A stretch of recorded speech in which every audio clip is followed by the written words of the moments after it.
Welcome back. Today we're going to do a really quick run through of the EPZ TP20, which actually features the CS43131 chipset, and this is the Simgot DEW4X, and that actually features the CS43198.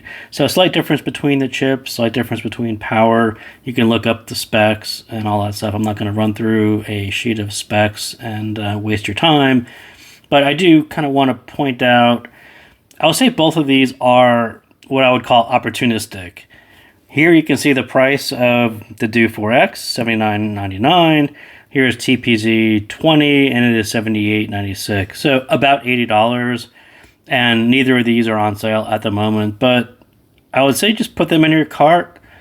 You don't really need to go out and buy these today. I don't think they are going to vastly outdo what you may have. If you need a dongle today, that's a different story. But if you don't need a dongle today, put them in your cart, wait for the next sale period, and see how the price changes, and see if they drop to a point where they fit your budget and they look like a nice buy for the value. But as they are at full price, I think they actually are fine dongles. But again, there's just a lot of competition in these two chipsets, and less so on the 198, but definitely on the 131.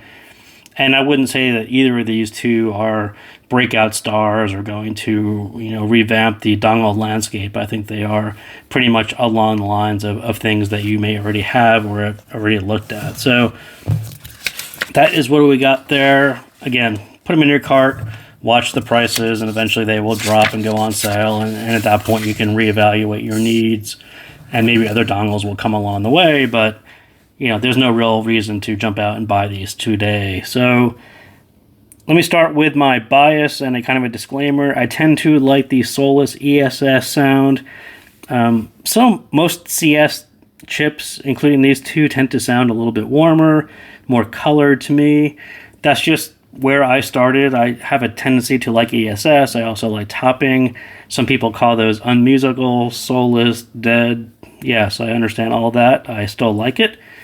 The first time I heard topping, I sort of found my friend and knew I liked that sound. So when reviewers talk about dongles and chips and sounds, they don't sound all the same. And I think there is a generalization that ESS tends to be a little bit more analytical, precise, flat, neutral, soulless, or dead, or bright if you're used to a CS chip, right? So again, it's kind of a relative perspective kind of thing, where you start, what you prefer. When I listen to ESS, I wouldn't say it's bright, but when I switch to a CS chip like these two dongles, I would say they aren't extended enough, right? They're not bright enough. They don't have enough extension in the upper end. They sound a little bit flat. But if you're listening to a CS chip, if that's where you started and that's what you like, then you listen to ESS, and yeah, absolutely, you're going to think that's bright because there's suddenly a whole lot of treble kind of really at the end where you really weren't expecting to on your preferred dongle, on a CS dongle. So AK chips tend to be more musical, more refined, smoother.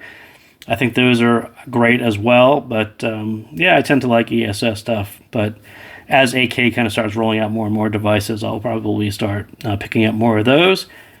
And I would say that Cirrus Logic chips tend to be right in between the two. Sort of not as analytical as an ESS, not quite as musical, not as resolving as ESS, not quite as musical as AKM. It kind of fits right in the middle of the two. And sometimes I feel like they don't really commit to either side, and they end up being in the middle of the road, and that's not necessarily an attractive place to be. It's kind of okay. It's just kind of an average sound, but it doesn't appeal to either side the way ESS and AK chips tend to do.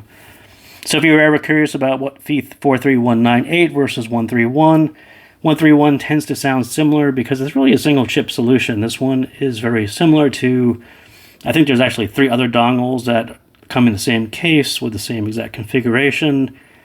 Basically, it's a system on a chip. It is a DAC and an amp all in one chip. That's what was special about 131. 1398 does not have the amplifier, so companies like Simgo have to put in their own amplifier chips. That's why you see 198 in desktop chips, because they're going to be paired with another amplifier system. Kind of the way Yuki did as well. They had the whole amplifier section that they did. That's how 198 needs to be implemented.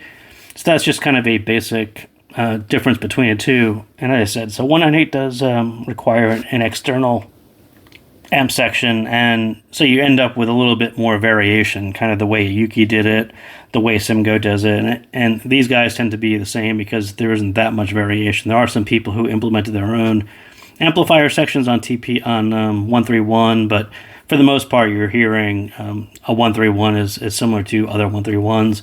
198 is going to be paired with a different amplification subsystem.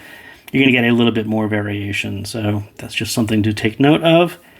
So EPZ TP20. So again, like TP30, which was the gold brick. The gold brick is this gold brick. So both of these are kind of heavy metal, weighty, solid, built like a tank style dongles. Some people like that, especially if you're leaving it on your desk. It's kind of a nice piece to have on your desk. If you're putting it in your pocket, it's going to feel a little bit weightier than what you're expecting. But again, it's built like a tank. It's going to be rugged and durable and all of those things. But yeah, as far as having it in your pocket, it actually feels kind of weighty and solid. And I think that'll appeal to some people, and some people definitely not. I will say TP20 is also closer to a slightly warm neutral. It does have just a little bit of warmth on the bottom end, but the rest of it is pretty much flat. There's no real brightness to it.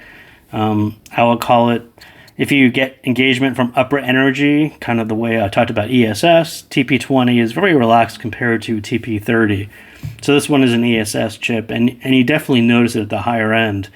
If you're used to this middle-of-the-road kind of a relaxed version of upper treble, this is going to sound brighter. And if you get your engagement from that bit, then this one is going to sound more engaging. This one is going to come off a little bit flat. TP20 is a very nice middle-of-the-road sound. I think the balance of not being too warm or too analytical, I think, works in favor of the TP20. The con side is if you are buying a highly resolving set, I think TP20 kind of shows its limitations in the mids and the treble. It's not super resolving. Neither of these two CS, I would say, are super resolving. Again, kind of why I like ESS. But it just tends to show off kind of limitations on resolution and detail, and I think those don't come across. These tend to be a little bit more smoother. It sounds relaxed or flat, and I think that will work great on brighter sets, though.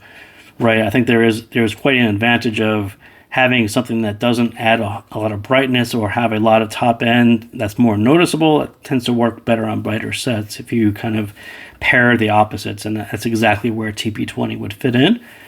So DEW4X, is what this guy looks like, and I think right off the bat you sort of notice how small it is. It's a very tiny, lightweight. It's almost the opposite of TP20. If I said TP20 is a little bit strange to have in your pocket because it's heavy and not so much big. It's just kind of heavy and solid.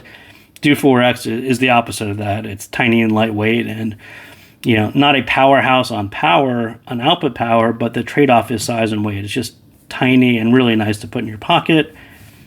It's definitely closer towards warm and smooth. So definitely you notice if you go back to back between these two, there's a warmth to DEW4X, and I think it actually works. Again, I think having this CS where it doesn't commit to being either analytical or musical, I think DEW4X sort of has that more of a commitment to a warmer, smoother sound. Perhaps that's going to be more musical to you. Definitely not as upper relaxed as TP20 either. It's definitely more engaging in that little bit. And going back and forth, like I would say the same thing. DEW4X has this engagement in the upper end that where TP20 is kind of relaxed and it doesn't really pull you in. And that's a personal preference. Some people are going to like TP20 exactly for that reason. Some people are going to say, well, there's a little bit extra on DEW4X that I wasn't expecting. Not as appealing to me, but you sort of have to, it's almost impossible to understand what that sounds like without hearing them or really, really thinking about what you prefer in your current dongle or source. So my first thought when I heard DEW4X was it was actually going to pair really well with Simgot's own house tuning, kind of a warmer sound, smooth out some of those sharp points that they get on EA500s, LM, and in the original. And I think that's sort of an underrated idea. And I will say the same thing about both of these. If you have really bright sets, it works in your favor to have something that's, flat, not bright, a little bit more relaxed. That's just going to work really well with a very bright set. Same thing on DEW4X. Simgo's house sound, it's a little bit bright. It kind of works well with these. With this one, you're listening, and I said the same thing about with EA500 LM with DEW4X. If you're listening to LM for its ability to resolve and the micro details and all that stuff, TP30 works in your favor. I think ESS does that better. If you're just looking for a more musical, more relaxed, no fatigue, then you sort of get more into where TP20 and DEW4X work with LM. So if I had to choose one, I think TP20, it's really middle of the road. I think the whole end-to-end relaxed bit of it, I think that actually works out really well. If that's going to be your only dongle. If I'm choosing a second dongle, I already have one, I would probably actually go to DEW4X, as it's probably a little bit different. Like I said, it has an amp section that's going to be a little bit different than perhaps what you have. And I also think that engagement factor that you get on the upper end with DEW4X actually works better for me. It's just what I prefer. It's a hair closer to TP30, which I like more than both of those. So neither of the stages on these guys are as big as TP30.